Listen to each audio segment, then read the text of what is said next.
Hello all, welcome to LTX classes. మనం daily current affairs అనేవి చూస్తున్నాం కదా, group 2 related and different competitive ఎగ్జామ్స్కి. సో నిన్న కొన్ని క్వశ్చన్స్ అనేవి చూసాం. ఆ క్వశ్చన్స్కి నేను ఒక క్వశ్చన్ అనేది మీకు ఆర్టికల్స్ ఎక్స్ప్లెయిన్ చేసిన తర్వాత ఒక పెట్టాను. సో దానికి మీరు అందరూ కూడా ఎస్, ఎలక్షన్ కమిషన్ గురించి, రైట్? సో దాని గురించి ఆన్సర్ చేశారు. Monika garu correct, article 324.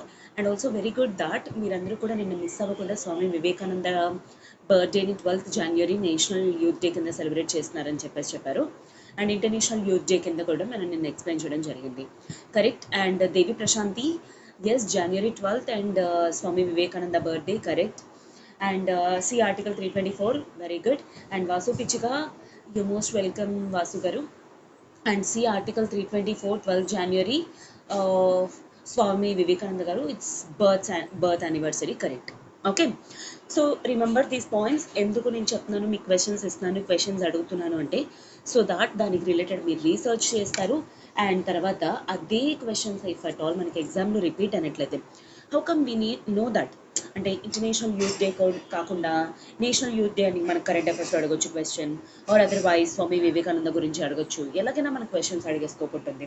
So అందుకే ఇలాంటి క్వశ్చన్స్ అనేవి మీకు రీసెర్చ్ చేయడానికి నేను ఇస్తున్నాను. ఓకేనా? సో ఈరోజు ఇంకొన్ని ఆర్టికల్స్ అనేవి చూద్దాం.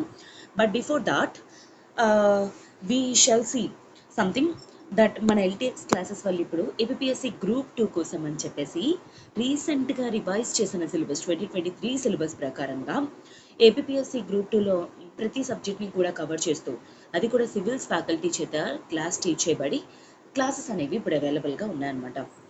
అవే రికార్డెడ్ వచ్చేసరికి ప్రిలిమ్స్ కేవలం 7,000 రూపాయలు and recorded prelims plus mains వచ్చేసరికి 10,000 రూపాయల్లోని అవైలబుల్గా ఉన్నాయన్నమాట.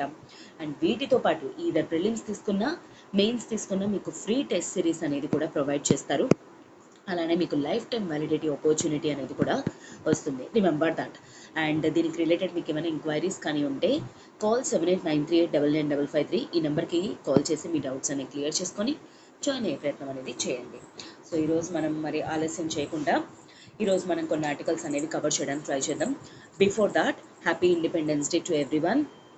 Welcome to group 2 current affairs session LTX classes. Okay, so first article చూద్దాం. సో ప్రతి ఒక్కరికి కూడా తెలిసిందే, లైక్ ఈరోజు మనకి independence day, right, August 15th. But దీంతో పాటు ఇంకొకటి ఇంపార్టెంట్ పాయింట్ ఏంటి అంటే ఈరోజు ఆగస్ట్ 15th డే నాడు నాట్ జస్ట్ ఇండియా కాకుండా ఇంకా 4 కంట్రీస్ అనేవి వరల్డ్లోని ఈ రోజుని వాళ్ళు లిబరేషన్ డే కింద కానీ ఇండిపెండెన్స్ డే కింద కానీ సెలబ్రేట్ చేసుకోవడం అనేది జరుగుతుందన్నమాట. సో ఇప్పుడు మనకి ఎగ్జామ్ పర్స్పెక్టివ్లో ఇండిపెండెన్స్ డే గురించి కానీ లేకపోతే హిస్టరీలో కానీ మనకి జోగ్రఫీ పాయింట్ ఆఫ్ వ్యూలో ఇంకేమైనా క్వశ్చన్స్ అడగాలి అని కొత్తగా ఎక్స్పెక్ట్ చేశారనుకోండి, అప్పుడు ఇలాంటి క్వశ్చన్స్ అనేవి అడిగేసుకోకుంటుంది. అండ్ ఇంకొకటి, మనం యాజ్ ఆర్ లైక్ ఇండియన్స్ మనకి వరల్డ్ వైడ్ ఏం జరుగుతుందో అనేది కూడా మనకు ఐడియా అనేది ఉండాలి. సో ఈరోజు మనం చాలా వరకు ఏమనుకుంటాం, ఈరోజే కదా like August 15th independence day. So మీకు ఈ పాయింట్ ఎలా తెలుసు?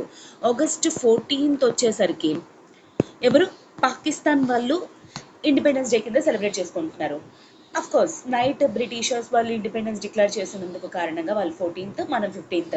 బట్ మనకి Indian independence act mount baton plan ప్రకారంగా ఇండిపెండెన్స్ యాక్ట్ ప్రకారంగా 15th లిబరేషన్ డే కింద మనకు కూడా ఉంటుందన్నమాట.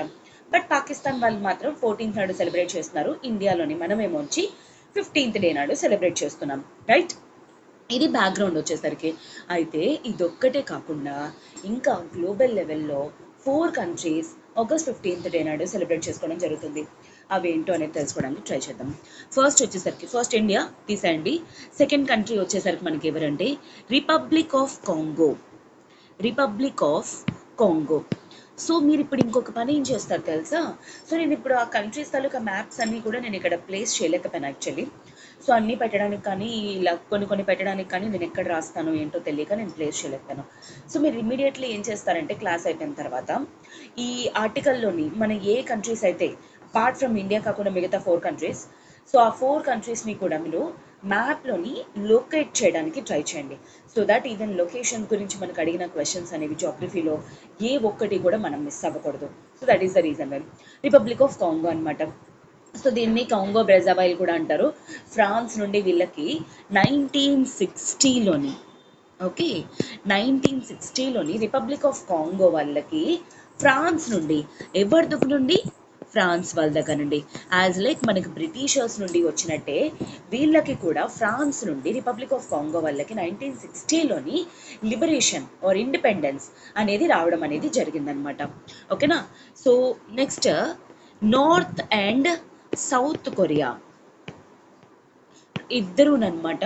So north and south Korea వచ్చేసరికి August 15, 1945లోని వీళ్ళకి 1945 ఎవరి దగ్గర నుండి యాక్చువల్లీ జాపనీస్ రూల్ నుండి. సో 2, 3 and 4, ఓకే, అది గుర్తుపెట్టుకోండి. ఇక్కడ నార్త్ అండ్ సౌత్ కొరియా అని పెట్టానంటే ఒక కంట్రీ కాదు. సో జాపనీస్ రూల్ అనేది క్లోజ్ అయిపోయిన తర్వాత 1945లోని జపాన్ వాళ్ళేమొంచి కొరియన్ పెనిన్సులాని వదిలేస్తున్నప్పుడు ఈ నార్త్ అండ్ సౌత్ కొరియా కింద ఏంటి రెండు కూడా డివైడ్ అయిపోవడం జరిగింది. అండ్ ఇంటర్నేషనల్ రిలేషన్స్లో మనకి ఇంకొక పర్స్పెక్టివ్ ఏంటి అంటే సౌత్ కొరియా అంటే సౌత్ కొరియాకి హెల్ప్ అనేది, ఎందుకంటే it is a democratic nation, versus north Korea అనేది communist kind of type. So అందుకే వీళ్ళకి చైనా రష్యా సపోర్ట్ అనేది, లేదా వీళ్ళకే ముంచి సౌత్ కొరియాకి అనేది యుఎస్ సపోర్ట్ అనేది ఉంటుందన్నమాట. సో ఈ వీళ్ళిద్దరికి కూడా ఎక్కడ నుండి, జాపనీస్ నుండి 1945లో August 15th. నేను అందుకే డేట్స్ పెట్టడం లేదు, ఎందుకంటే August 15th అని ఆల్రెడీ మనం అనుకుంటున్నాం. Republic of Congo 60, north and south Korea 1945, India వచ్చేసరికి 1947 and Pakistan 1947, but August 14th. Okay, remember. Last but not least ఇంకొక కంట్రీ లీచెన్స్టీన్.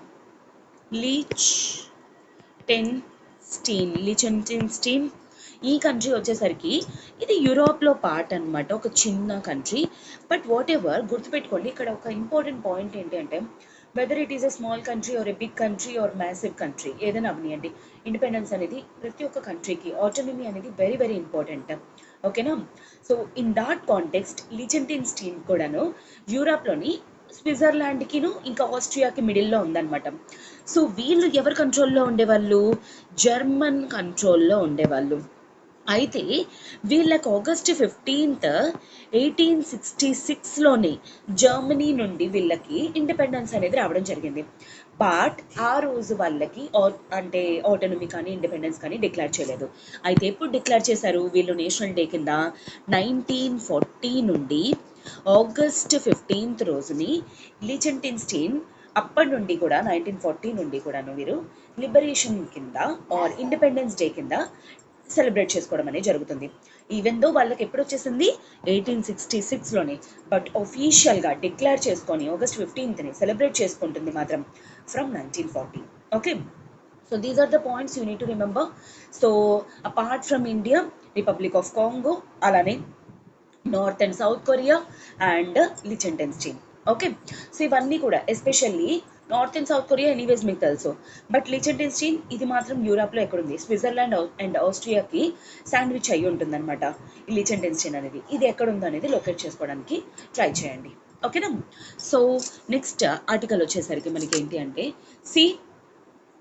దిస్ ఈజ్, ఇది మీకు ఎందుకు మళ్ళీ పెట్టాను అంటే this is new heron Mark II drones.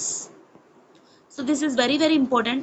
Science and technology లో దీని కెపాసిటీ ఎట్సెట్రా ఇలాంటివి మనకు అడగకపోయినా సరే మోస్ట్ ప్రాబబ్లీ ఇలాంటి క్వశ్చన్స్ అనేవి very common. Even civil service ఎగ్జామ్స్లో కూడా ఇలాంటి టైప్ ఆఫ్ క్వశ్చన్స్ అనేవి వెరీ కామన్.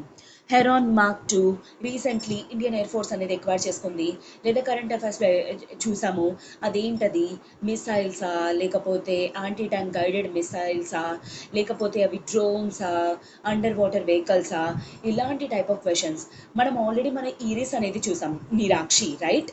సో అలానే హెరాన్ మార్క్ 2 అనేది కూడా ఒక కైండ్ ఆఫ్ డ్రోన్ అనమాట. అయితే మీకు ఇప్పటికీ డౌట్ వచ్చి ఉండాలి, మార్క్ 2 అని నేమ్ ఎందుకు చేశారు madam. So because heron mark 1 అనేది ఆల్రెడీ ఓల్డ్ డ్రోన్ అనేది ఉందన్నమాట. ఇప్పటికీ కూడా మనకి ప్రెజెంట్ అయింది. కాకపోతే రీసెంట్గా ఇండియన్ ఎయిర్ ఫోర్స్ వాళ్ళకి ఈ హెరాన్ మార్క్ 2 డ్రోన్స్ అనేది చేయడం అనేది జరిగింది. దేనికోసం? ఇప్పుడు పరిస్థితులు బట్టి, ఇప్పుడున్న కండిషన్స్ బట్టి ఇంకా అడ్వాన్స్డ్ కెపాసిటీస్ తోటి అడ్వాన్స్డ్ సెన్సార్స్ని యూజ్ చేసి ఈ హెరాన్ మార్క్ 2 అనేది డిజైన్ చేయడం అనేది జరిగిందనమాట. అయితే దీనికి వచ్చేసరికి మనకి ఇదే ఎక్కడ బోత్ చైనా అండ్ పాకిస్తాన్ తాలూకా బార్డర్స్లోని మన సర్వైలెన్స్ ఇన్ ద సెన్స్ మనకి ఏంటి అంటే చైనా పాకిస్తాన్ వాళ్ళ తాలూకా వాళ్ళ మూవ్మెంట్స్కి కానీ వాళ్ళని ట్రాక్ చేయడానికి కానీ హెల్ప్ చేయడంలోని ఈ మార్క్ 2 హెరాన్ మార్క్ 2 అనేది హెల్ప్ చేస్తుంది అనమాట. ఓకే, అయితే రీసెంట్గా 4 న్యూ హెరాన్ మార్క్ 2 అనేవి మన ఇండియన్ ఎయిర్ ఫోర్స్ వాళ్ళు ఇండక్ట్ చేయడం అనేది, ఇండియన్ ఎయిర్ ఫోర్స్ వాళ్ళు యూజ్ చేయడం అనేది స్టార్ట్ చేశారనమాట. అయితే వీటి గురించి కొంచెం బ్యాక్గ్రౌండ్ అనేది కూడా మనం చూద్దాం. బ్యాక్గ్రౌండ్ ఇన్ ద సెన్స్ వీటి కెపాసిటీ ఎంత, కేపబిలిటీ అనేది ఎంత, ఎట్సెట్రా, ఇది కొంచెం మనకి ఇంపార్టెంట్ అనమాట. సో దీన్ని వచ్చేసరికి మనం ఏమంటాము, it is an upgraded version. అయితే దీన్ని ఏమంటామంటే మీడియం ఆల్టిట్యూడ్ లాంగ్ ఎండ్యూరెన్స్, అందుకే దీన్ని మేల్ హెరాన్ మార్క్ 2 అంటారు. మీడియం ఆల్టిట్యూడ్, దీని ఆల్టిట్యూడ్ అంటే ఎంత వరకు రీచ్ అవ్వగలది, 3000 కిలోమీటర్స్, అప్ టు 3000 కిలోమీటర్స్ వరకు వెళ్ళగలది డ్రోన్ అనేది. అండ్ లాంగ్ ఎండ్యూరెన్స్, ఇదెంత వరకు, అప్ టు 24 hours, అంటే తన సొంతంగా తను ఎంతవరకు కూడా తను వర్క్ చేయగలది, దాన్నే ఎండ్యూరెన్స్ కెపాసిటీ అంటారు. ఈ లాంగ్ ఎండ్యూరెన్స్ వచ్చేసరికి 24 hours వరకు కూడా అనమాట. సో అది దీని తాలూకా ఇంపార్టెన్స్.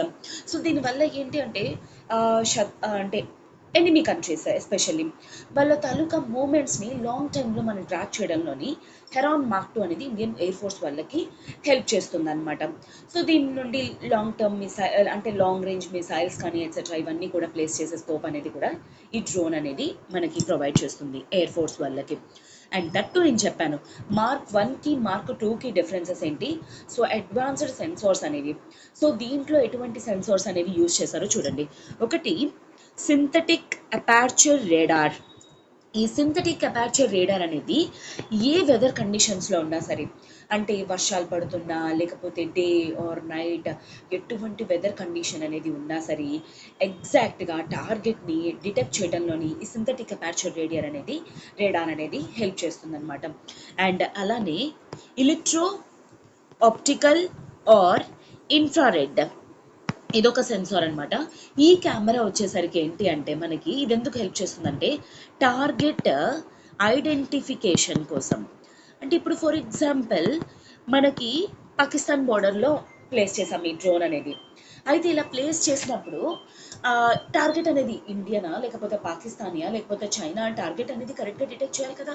సో ఆ టార్గెట్ కరెక్ట్గా ఐడెంటిఫై చేయడంలోని ఈఓఐఆర్ అనేది హెల్ప్ చేస్తుంది. నెక్స్ట్ వచ్చేసరికి ఇంకొక లాస్ట్ వన్ వచ్చేసరికి మనకి ఏంటి అంటే లేజర్ డిజైగ్నేటర్.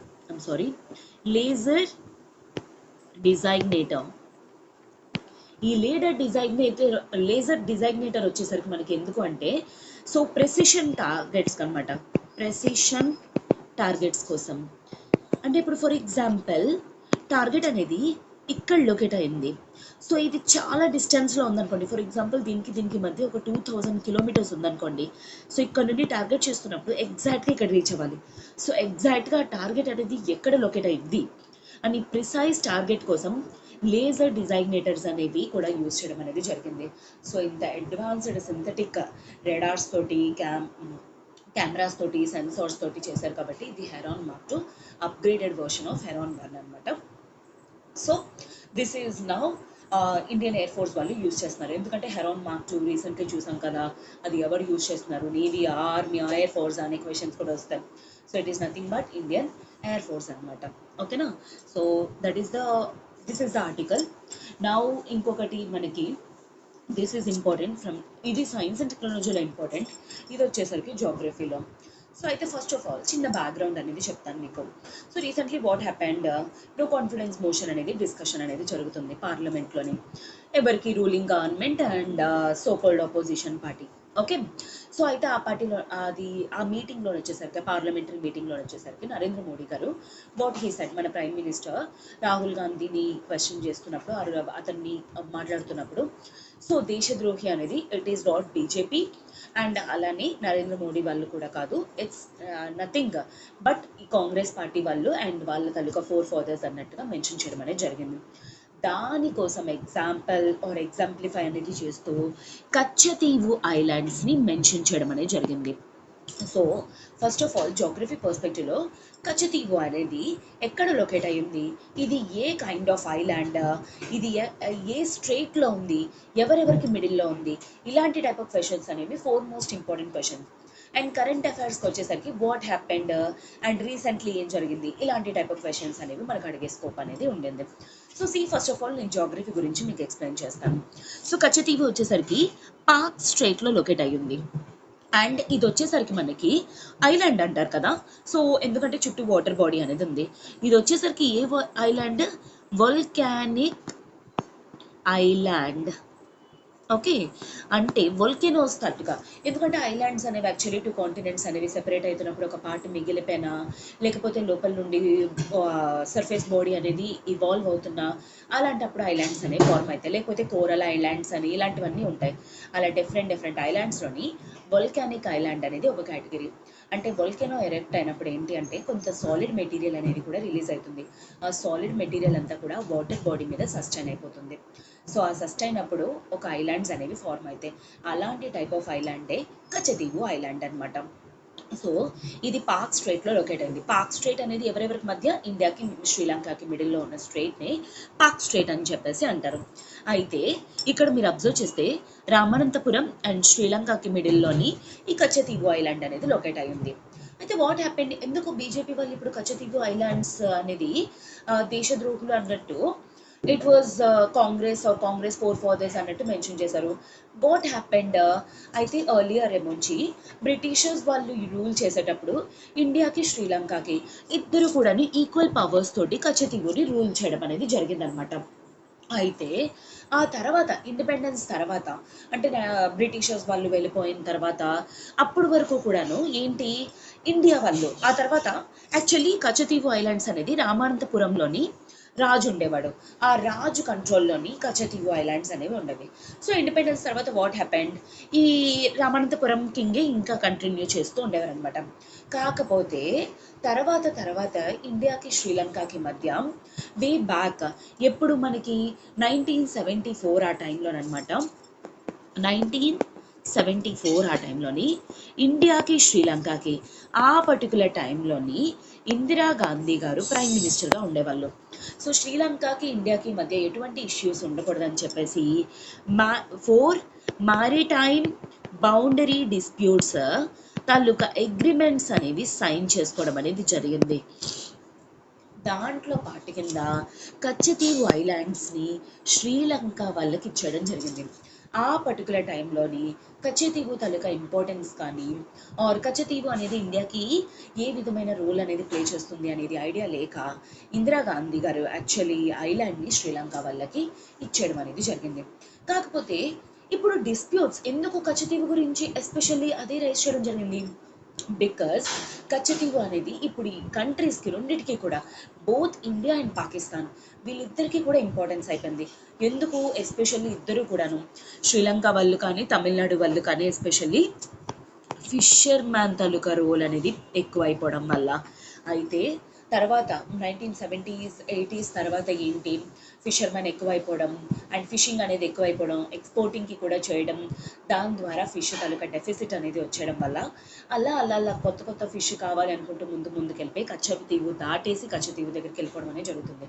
అప్పుడు ప్రతిసారి కూడా శ్రీలంక వాళ్ళే ఇండియన్ ఫిషర్మెన్ ఎవరైతే ఉన్నారో ఎస్పెషల్లీ తమిళనాడు ఫిషర్మెన్ వాళ్ళని పట్టేసుకోవడం అనేది జరుగుతుందన్నమాట.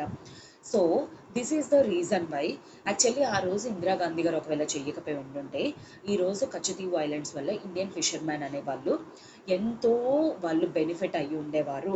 బికాస్ ఆఫ్ దాట్ రీజన్ అందుకే ఈరోజు మన ఏంటి అంటే చాలా ఫిషర్మెన్ ప్రాబ్లమ్స్ అనేవి ఎస్పెషల్లీ తమిళనాడు వాళ్ళ అంటే ఫిషర్మెన్ ప్రాబ్లం అనేది ఫేస్ చేస్తున్నారు. బికాస్ ఆఫ్ దాట్ ఇన్ 1974 అని చెప్పేసి మనకి ప్రైమ్ మినిస్టర్ గారు ఈ నో కాన్ఫిడెన్స్ మోషన్లో యాక్చువల్లీ డిస్కస్ చేయడం అనేది జరిగిందనమాట. అలానే మనకి మేబీ ఇది నో కాన్ఫిడెన్స్ మోషన్లో కాబట్టి నో కాన్ఫిడెన్స్ మోషన్ అంటే ఏంటి, పార్లమెంట్ అంటే ఆ కాన్స్టిట్యూషన్లో ఎక్కడ రాసింది ఏంటి, ఇదంతా కూడా మనకి పాలిటీ. ఎస్పెషల్లీ జాగ్రఫీ మీరు ఇంకా ఐలాండ్స్ ఇలాంటి కాన్సెప్ట్స్ గురించి మీరు ఇంకా చాలా ప్రిసైజ్గా తెలుసుకోవాలి అనుకుంటే ఇమ్మీడియట్లీ మీరు ఏపీఎస్సి ఎల్టీఎక్స్ క్లాసెస్లోని గ్రూప్ 2 క్లాసెస్లో జాయిన్ అవ్వండి. జాగ్రఫీ ఇంకా డీటెయిల్గా, ఎందుకంటే this is just current affairs class. నేను ఇంతకంటే డెప్త్ వెళ్ళాను అనుకోండి, మనకు అప్పుడు జాగ్రఫీ క్లాస్ పాలిటీ క్లాస్ అయిపోతుంది కానీ కరెంట్ అఫైర్స్ సెషన్ అనేది అవ్వదు. So that is the reason why. ఓకేనా? So I hope that is clear. And I'm moving to the next article. See, fourth article, one district, one product. అయితే రీసెంట్గా మన one district one product స్కీమ్కి ODOP wall అనేది place చేయడం అనేది జరిగిందనమాట. ఎందుకోసం? First of all one district one product అంటే ఏంటి, ఆ పేరులోనే ఉందన్నమాట. ఏంటి వన్ డిస్ట్రిక్ట్ అంటే ఏ డిస్ట్రిక్ట్లోనైతే ఎటువంటి ఆర్ట్స్ కానీ లేకపోతే క్రాఫ్ట్స్ కానీ లేకపోతే ఏవైతే స్పెషలైజ్డ్ ఉంటాయో వాటిల్ని ఎక్స్పోర్ట్ క్వాలిటీ కింద చేసి ఎక్స్పోర్ట్స్ చేయడం కానీ ఇండియా వైడ్ సప్లై చేయడం కానీ అది మెయిన్ పర్టికులర్ స్కీమ్ తాలూకా ఇంపార్టెన్స్ అనమాట. ఇప్పుడు ఈ ఓడిఓపి వాల్ ఏదైతే ఉందో దాంట్లోని ఈ వాల్ అంటే ఏంటి, మనకి గోడ కదా. సో ఇక్కడ అన్ని ప్లేస్ చేస్తారనమాట. ప్రతి డిస్ట్రిక్ట్ నుండి కూడాను ఎక్సెప్షనల్ ఆర్ట్స్ కానీ క్రాఫ్ట్స్ కానీ ఏవైతే ఉన్నాయో వాటిని డిస్ప్లే చేస్తారనమాట.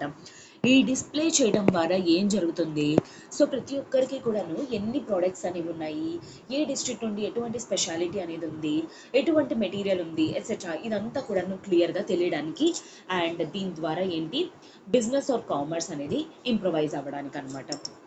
అయితే ఇప్పుడు ఈ యొక్క పర్టికులర్ స్కీమ్ అనేది ఎవరితో మర్జ్ అవ్వడం జరిగింది, NRLM, national rural livelihood machine. అయితే ఇప్పుడు ఇది మనకి ఎగ్జామ్ పర్స్పెక్టివ్లో ఎలా ఇంపార్టెంట్, ఈ వాల్ గురించి డైరెక్ట్గా దీన్ని అడిగే స్కోప్ అనేది ఉండదు. ఈ ఓడిఓపి వాల్ అంటే ఎవరికైనా గుర్తొచ్చేస్తుంది స్కీమ్ గురించి. కాకపోతే మనకు ఎక్కడ ఇంపార్టెన్స్ వస్తుంది, ఒకటి డే NRLM ఈ స్కీమ్ గురించి మనం తెలుసుకోవడం ఇంపార్టెంట్, అలానే ఓడిఓపి గురించి తెలుసుకోవడం కూడా మనకి ఇంపార్టెంట్ అనమాట.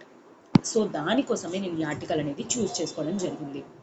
అయితే ఈ ఓడిఓపి స్కీమ్ అనేది ఫస్ట్ ఎవరు స్టార్ట్ చేశారు, 2018లోని యూపీ గవర్నమెంట్ స్టార్ట్ చేయడం అనేది జరిగిందనమాట. ఎందుకోసం, వాళ్ళ స్టేట్లో ఉన్న ప్రతి డిస్ట్రిక్ట్ని కూడా హైలైట్ చేయడానికి అండ్ అలానే బిజినెస్ అండ్ కామర్స్ అనేది హైలైట్ చేసుకోవడానికి. ఇది ఎప్పుడైతే సక్సెస్ అయిందో తర్వాత మన సెంట్రల్ గవర్నమెంట్ అనేది కూడా ఈ స్కీమ్ని నేషనల్ వైడ్గా ఇంప్లిమెంట్ చేయడం అనేది జరుగుతుంది. ఓకేనా? సో ఇది ఎవరి కంట్రోల్లోని, ఎందుకంటే ప్రతి ఒక్క డిస్ట్రిక్ట్ని కూడా ఎక్స్పోర్ట్ హబ్ కింద చేయడం అనమాట, అది మెయిన్ టార్గెట్. అది వచ్చేసరికి మనకి ఎవరి కంట్రోల్లోని, directorate general of foreign trade, department of commerce. It is nothing but ministry of commerce and మినిస్ట్రీలోని మనకి డిపార్ట్మెంట్ ఆఫ్ కామర్స్ అనేది ఒక డిపార్ట్మెంట్ అనమాట. సో దాంట్లోని పాటే ఈ ఓడిఓపి స్కీమ్ అనమాట. ఇది యాక్చువల్లీ సెంట్రలీ స్పాన్సర్డ్ స్కీమ్ అనమాట. సెంట్రలీ స్పాన్సర్డ్ అంటే ఏంటి, both central taluka contribution and state taluka contribution అనేది ఉంటుంది. ఏ విధంగా 60-40 రేషియోలో అనమాట. సో 60 వచ్చేసరికి సెంటర్, 40% వచ్చేసరికి స్టేట్ అనేది ఇస్తుంది. ఆ ప్రకారంగా ఆ పర్టికులర్ ప్రోడక్ట్స్ని ఎక్స్పోర్ట్ చేయడంలో కానీ లేదా ఆ ప్రోడక్ట్స్ ఎవరైతే తయారు చేస్తారో వాళ్ళకి హెల్ప్ చేయడంలోని ఈ యొక్క పర్టికులర్ స్కీమ్ అనేది హెల్ప్ చేస్తుంది. ఓకేనా? అండ్ నెక్స్ట్ వచ్చేసరికి మనకి ఈ Deen Dayal Antyodaya Yojana national rural livelihood machine. అయితే ఫస్ట్ దీన్ని NRLM కింద అనేవారు, నేషనల్ రూరల్ లైవ్లీహుడ్ మిషన్. ఇది ఎప్పుడు స్టార్ట్ చేశారు, 2011లోని under ministry of rural development. వాళ్ళు 2011లోని స్టార్ట్ చేయడం అనేది జరిగింది. ఎందుకోసం, రూరల్ ఏరియాస్లోని ఎవరైతే పూర్ పీపుల్ ఉన్నారో, విమెన్ ఉన్నారో, యూత్ ఉన్నారో వాళ్ళకి ఫినాన్షియల్ సపోర్ట్ అనేది చేస్తూ, SHGs అనేవి ఫామ్ చేస్తూ, ఎంప్లాయ్మెంట్ ఆపర్చునిటీస్ అనేవి ప్రొవైడ్ చేస్తూ, వీళ్ళకి లైవ్లీహుడ్ ఆపర్చునిటీస్ అనేవి ప్రొవైడ్ చేయడానికి ఈ స్కీమ్ అనేది స్టార్ట్ చేయడం జరిగింది. ఆ తర్వాత 2015 తర్వాత నుండి దీన్ని Deen Dayal Antyodaya Yojana national rural livelihood mission కింద నేమ్ అనేది మార్చడం అనేది జరిగిందనమాట. Deen Dayal Antyodaya Yojana national rural livelihood mission under ministry of rural development అనమాట. ఎస్పెషల్లీ ఎవరికి పూర్ పీపుల్ రూరల్ ఏరియాస్లో ఎవరైతే ఉన్నారో వాళ్ళందరికీ కూడాను లైవ్లీహుడ్ ఆపర్చునిటీస్ అవి ఎలాగా ఎంప్లాయ్మెంట్ ఆపర్చునిటీస్ ప్రొవైడ్ చేస్తూ, స్కిల్ డెవలప్మెంట్ అనేది చేస్తూ, ఎడ్యుకేషన్ అనేది ప్రొవైడ్ చేస్తూ, విమెన్కి అమౌంట్ అనేది సహాయం చేస్తూ, సెల్ఫ్ హెల్ప్ గ్రూప్స్ కింద ఫామ్ చేస్తూ ఇలాగంతా కూడా డెవలప్ చేయాలనేది ఈ పర్టిక్యులర్ తాలూకా టార్గెట్ అనమాట. So within 10 years or 8 years లోపల డెవలప్మెంట్ అనేది తీసుకొని రావాలి అని. బట్ ఈ రోజుకి కూడా స్టిల్ ఈ స్కీమ్ అనేది రన్ అవుతుంది బికాస్ ఇంకా రూరల్ పూర్ అనే వాళ్ళు ఉన్నారు కాబట్టి వాళ్ళకి ఇంకా ఫినాన్షియల్ సర్వీసెస్ అనేవి రీచ్ అవ్వాలి కనుక. ఓకేనా. సో ఈ 2 పర్టికులర్ స్కీమ్స్ అనేవి మనకి very very important from exam perspective. ఓకేనా. సో అది గుర్తుపెట్టుకోవడానికి ట్రై చేయండి. And moving to the last article for today, this is traditional medicine గురించి అనమాట. మన ట్రెడిషనల్ మెడిసిన్స్ ఏవైతే ఉన్నాయో దానికోసమని గ్లోబల్ లెవెల్లో సమ్మిట్ అనేది జరుగుతుంది. ఎవరెవరు? World health organization plus Indian government. So as of now G20 తాలూకా ప్రెసిడెన్సీ అనేది ఇండియా హెల్డ్ చేస్తుంది. సో ఈ G20 తాలూకా హెల్త్ మినిస్టీరియల్ మీటింగ్ ఏదైతే ఉందో దాన్ని world health organization plus Indian government వాళ్ళు కలిపి ట్రెడిషనల్ మెడిసిన్ తాలూకా గ్లోబల్ సమ్మిట్ అనేది చేస్తున్నారు. ఎప్పుడు August 17th and 18th జరగబోతుంది. ఎక్కడ? గుజరాత్లోని గాంధీనగర్లో. ఓకే, గుజరాత్ తాలూకా గాంధీనగర్లోని ఇది జరగడం అనేది జరుగుతుందనమాట. సో దీని ద్వారా ఇప్పుడు ఏంటి అంటే, సో అంటే వరల్డ్ లెవెల్లోని ఇప్పుడు ట్రెడిషనల్ మెడిసిన్ అనేది ఎంత ఎంత ఫాస్ట్గా ఇంప్రొవైజ్ అవుతుంది. అండ్ ఇండియన్ గవర్నమెంట్ వాళ్ళు ఎస్పెషల్లీ ఆయుష్ అనేది యూజ్ చేయడం ద్వారా, ఓకే, ఆయుష్ మనకి యోగా, యునాని, సిద్ధ, ఆయుర్వేద ఇవన్నీ కూడా యూజ్ చేస్తూ హోమియోపతి వీటిల్ని ట్రెడిషనల్ మెడిసిన్ ఎస్పెషల్లీ యోగా ద్వారా కానీ ఏ విధంగా particular type of ailments or diseases ఏవైతే ఉన్నాయో వాటిని క్యూర్ చేయడానికి. So those are traditional medicines. And ఆ ట్రెడిషనల్ మెడిసిన్ తాలూకా నాలెడ్జ్ అనేది కూడా ఎలా స్టోర్ చేసుకోవాలి అదంతా కూడా ఇంకా గ్లోబల్ లెవెల్లో ఏ విధంగా దాన్ని స్ప్రెడ్ చేయాలి, ఇలాంటి ఒక పర్టికులర్ కాంటెక్స్ట్ తోటి ఏంటి అంటే ఈ పర్టికులర్ సమ్మిట్ని ఇండియా వరల్డ్ హెల్త్ ఆర్గనైజేషన్ తాలూకా సపోర్ట్ తోటి ఈ ఇయర్ గుజరాత్ గాంధీనగర్లోని కండక్ట్ చేయడం అనేది జరుగుతుంది. సో దీంట్లోనే ఏంటి అంటే ఏ గవర్నమెంట్స్ అయితే ఎవరైతే ఇంట్రెస్ట్ ఉన్నాడో వాళ్ళందరూ కూడా అటెండ్ అవ్వచ్చు. అలానే గ్లోబల్ లెవెల్లో NGO ఆర్గనైజేషన్స్ కానీ లేకపోతే ఇంటర్నేషనల్ ఆర్గనైజేషన్స్ కానీ ఇంకా ఎవరైతే మెడిసిన్స్ మీద రీసెర్చ్ కానీ ఎస్పెషల్లీ ట్రెడిషనల్ మెడిసిన్స్ మీద ఎవరైతే రీసెర్చ్ చేస్తున్నారో వీళ్ళందరికీ కూడాను ఇన్విటేషన్స్ అనేవి ఉన్నాయన్నమాట. సో వీళ్ళందరూ కూడా ప్రెజెంట్ అవ్వచ్చు. Even communities also different community groups అనేవి కూడా అటెండ్ అవ్వచ్చు అనమాట. సో దాట్ ఏంటి అంటే ట్రెడిషనల్ మెడిసిన్ మీద అవేర్నెస్ అనేది క్రియేట్ అవుతుంది. అండ్ ఏదైతే మనం ప్రెజెంట్ వెస్ట్రన్ మెడిసిన్స్ అనేవి వాడుతున్నామో దానివల్ల ఏవైతే సైడ్ ఎఫెక్ట్స్ అనేవి ఉంటాయో వాటన్నిటిని కూడా రెడ్యూస్ చేయడం కోసం ప్రజల్లోని అండ్ డిఫరెంట్ కంట్రీస్కి మధ్య వాళ్ళకందరికీ కూడా అవేర్నెస్ క్రియేట్ చేయడం కోసం ఈ గ్లోబల్ లెవెల్ సమ్మిట్ అనేది చేస్తున్నారనమాట. ఎవరి తాలూకా సపోర్ట్? World health organization. అయితే ఇప్పుడు మీకు ఒక క్వశ్చన్ ఈరోజు as a part of homework ఏంటి అంటే వరల్డ్ హెల్త్ ఆర్గనైజేషన్ తాలూకా హెడ్ క్వార్టర్స్ అనేవి ఎక్కడ లొకేట్ అయి ఉన్నాయి అండ్ దీని ఆరిజిన్ అనేది ఎప్పుడు? ఓకే, ఈ 2 పాయింట్స్ అనేది నాకు కింద కామెంట్ బాక్స్లో పెట్టండి. అంటే విత్ ఈరోజు నేను అడుగుతున్న క్వశ్చన్తో పాటు. ఓకేనా. సో ఈరోజు క్వశ్చన్స్ అనేవి చూద్దాం. సో ఇప్పటి వరకు కూడా what ever we have seen మీకు అందరికీ కూడా ఇంకే డౌట్స్ లేవనుకుంటున్నాను. ఈరోజు మీకు ఎక్స్ట్రా హోంవర్క్ అనేది ఉంది. సో ఇండియాతో కాకుండా ఇంకా 4 కంట్రీస్ అనేవి మెన్షన్ చేశాం కదా, ఆ 4 కంట్రీస్ లొకేట్ చేయడంతో పాటు వరల్డ్ హెల్త్ ఆర్గనైజేషన్ తాలూకా ఆరిజిన్ కానీ హెడ్ క్వార్టర్స్ కానీ ఈ 2 కూడా కింద కామెంట్ బాక్స్లో పెట్టడానికి ట్రై చేయండి. ఓకేనా. So we shall see today's question. But before that చిన్న అనౌన్స్మెంట్. ఇప్పుడు మన LTX క్లాసెస్ వాళ్ళు APPSC Group 2 కోసం ఏంటి అంటే రీసెంట్ 2023 రివైజ్డ్ సిలబస్ ఏదైతే ఉందో దానికి అనుగుణంగా సివిల్స్ ఫ్యాకల్టీ చేత క్లాసెస్ అనేవి టీచ్ చేయించడం జరిగింది. అయితే ఇప్పుడు రికార్డెడ్లోని ప్రిలిమ్స్ కేవలం 7,000 రూపాయలకి అండ్ ప్రిలిమ్స్ ప్లస్ మెయిన్స్ ఏమో వచ్చి 10,000 రూపాయలకి ఆన్లైన్లో అవైలబుల్గా ఉన్నాయన్నమాట. సో ఇప్పుడు ఎవరైనా సరే ఇంట్రెస్టెడ్ పీపుల్ ఉంటే త్వరగా జాయిన్ అయ్యే ప్రయత్నం అనేది చేయండి. సో దాట్ ఏంటి అంటే మీకు ఇప్పుడు ఫ్రీ టెస్ట్ సిరీస్ అనేది కూడా ప్రొవైడ్ చేస్తున్నాం. ఎగ్జామ్ రాసేసరికల్లా మీకు ఎగ్జామ్స్ అనేవి హ్యాండీ అయిపోయే స్కోప్ అనేది ఉంటుందన్నమాట. Along with life time validity opportunity. దీనికి రిలేటెడ్ మీకు ఏమైనా క్వశ్చన్స్ కానీ ఉంటే 7893899553 ఈ నెంబర్కి కాల్ చేసి మీ డౌట్స్ అనేవి క్లియర్ చేసుకొని త్వరగా జాయిన్ అయ్యే ప్రయత్నం అనేది చేయండి. ఈరోజు క్వశ్చన్ చూద్దాం. DAY NRLM, Deen Dayal Antyodaya Yojana, national rural livelihood mission is under the control of which ministry? So ఇలాగే మనకు కరెంట్ అఫైర్స్ క్వశ్చన్స్ అనేవి అడుగుతారనమాట. సో యాక్చువల్లీ మనకు ఆర్టికల్లో మనం చూసింది ఏంటి, ఓడిఓపి వాల్ అనేది చూసాం. కానీ నేను ఓడిఓపి మీద అడగలేదు, ఈ డే NRLM మీద అడుగుతున్నాను క్వశ్చన్. ఎందుకు? సో ఇలాగే మనకి కరెంట్ అఫైర్స్ ఏవి కూడా స్ట్రైట్ లింక్డ్ క్వశ్చన్స్ అనేవి రావు. దాన్ని లింక్ చేసుకొని ఇంకేదో క్వశ్చన్ అడుగుతాడు. బట్ అది మనకి చూస్తే ఎలా ఉంటుంది, ఇది ఇక్కడ కరెంట్ అఫైర్ రా బాబు, ఇది ఎప్పుడు వచ్చింది అనిపిస్తుంది. బట్ వాటితో లింక్ చేసుకొని చదవడం మనం వెరీ వెరీ ఇంపార్టెంట్ అనమాట. ఇది మీకు హ్యాబిచ్యుయేట్ చేయడానికి నేను అన్నీ కూడా బ్యాక్గ్రౌండ్స్తో సహా మీ క్లాసెస్ అనేవి చెప్పడం జరుగుతుంది. ఓకేనా? సో ఆప్షన్స్ వచ్చేసరికి ministry of rural development, ministry of youth affairs, commerce, the finance.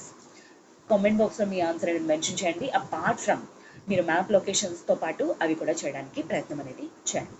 ఓకేనా? So with that we shall end up this session for today, and once again happy Independence Day. On this particular day, ఎలా అయితే మనకి Britishers నుండి independence తెలియడానికి మన freedom fighters fight చేశారో, అలానే మీరు కూడా ఏంటి అంటే పూర్ పీపుల్ ఎవరైతే ఉన్నారో ఆఫ్టర్ గెటింగ్ ద సర్వీసెస్, అలానే మీరు కూడా హార్డ్ వర్క్ చేసి పూర్ పీపుల్ అందరినీ కూడా పైకి తీసుకొని రావాలని చెప్పేసి I really hope that and wishing you all the very best on this particular day. Okay, happy Independence Day once again, and thank you so much. And మీకు ఈ video కానీ నచ్చినట్లయితే please do like, share and subscribe to LTX Classes channel. Have a good day. Take care.